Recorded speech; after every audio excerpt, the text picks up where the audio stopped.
controversial proposed low-barrier homeless shelter planned for downtown Chico is getting new reaction tonight, now from Chico State's President, Gail Hutchinson. Action News Now reporter Laura Ang is following this story.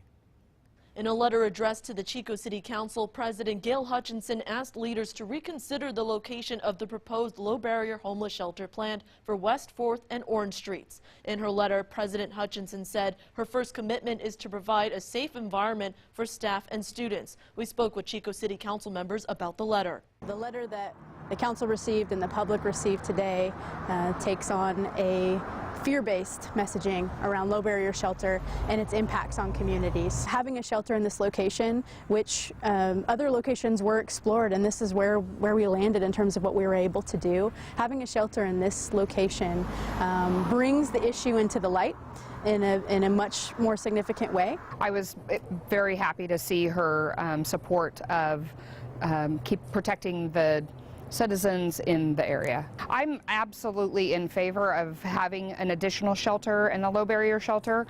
My stance right now, though, is I just don't think that's the right location. The last thing that we need is anything additional happening to our kids that's going to decrease enrollment or cause any reason for adults and parents to not want to send their children to Chico State for school. President Hutchinson said bringing a vulnerable population from the low barrier shelter would bring an element to the campus that her school and city has limited control over. But she said her school continues to support the efforts of groups behind this low barrier shelter.